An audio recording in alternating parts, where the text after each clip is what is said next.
It's that beautiful time of year again when we get to reflect on all the great family moments, time with friends, and of course, the BS games thrown at us by developers to make an easy cash grab. Now sure, there's plenty of bad games in the world, but let's take a look at the top 5 most shameless of the year. But before we get started, make sure to like and subscribe, and if you want to be entered for the giveaway for WARTALES, make sure to comment your worst game of the year that would be the top on your list to give to your enemies.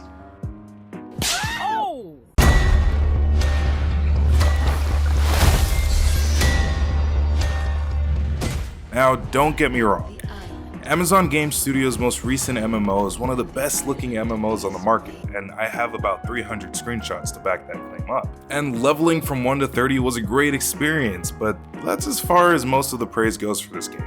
When it was first launched, it was indeed on track to be a great game. Some would say it would have been best to launch in early access, but I don't think that would have saved it from Amazon's weird design choices when it comes to grinding and crafting.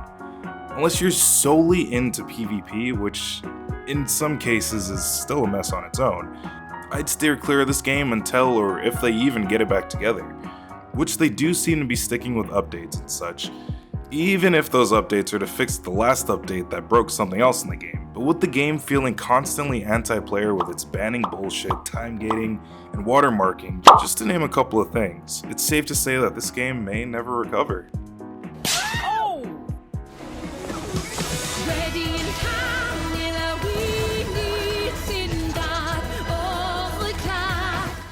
Balan Wonderworld. I remember the hype for this game being pretty big. Fans of the Nights into Dream series and the Sonic games were excited. And how could they not be? Night into Dreams was a massive hit and a solid classic. Wonderworld was a special kind of shit show, even to those fans who stood with the devs after all those years. Ear-splitting music, every player having an epileptic attack on one of the bosses, and then plagiarism. It was all a slap in the face of the people who were fans for years. It was rough, but hey, this is only number 4.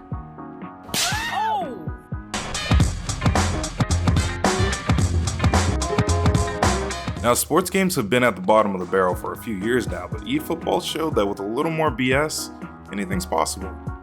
But, I do have to hand it to them. They did go from overwhelmingly negative to mostly negative. Konami's been the crazy old guy of the gaming dev world, screaming about how he used to be on the varsity team, but they really reached deep into their pachinko machines for this one, and this game makes even the most devout mobile players cringe.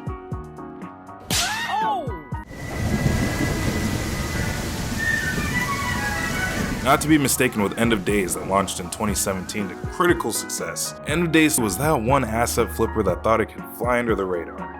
Now, the gaming community is used to being presented something in a trailer and not having the final product look like what was advertised, but this is a brave attempt to try and get away with one last try that was foiled by the meddling kids in the Steam review section. It's like the sperm that didn't beat 7 days to die to the egg, but fell out and landed on a petri dish like some kind of disgusting bacteria, grew into a monster.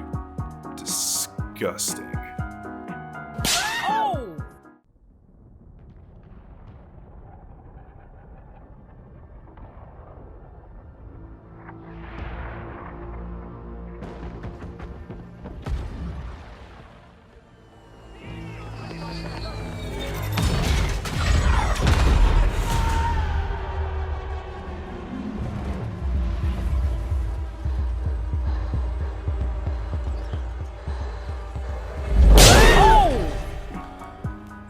Battlefield, one of my all-time favorite FPS games since I was a kid. Slowly watching it die has been honestly pretty painful, and the series has been going downhill since 4 in my opinion, but this is a new low. But I'll let some gameplay do the talking.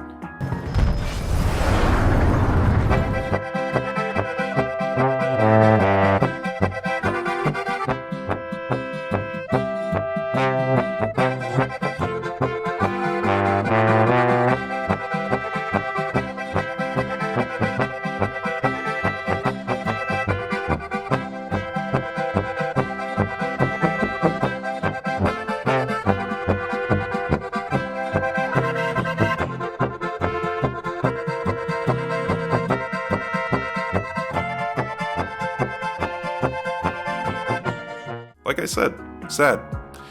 DICE has finally landed and it's nowhere on the table.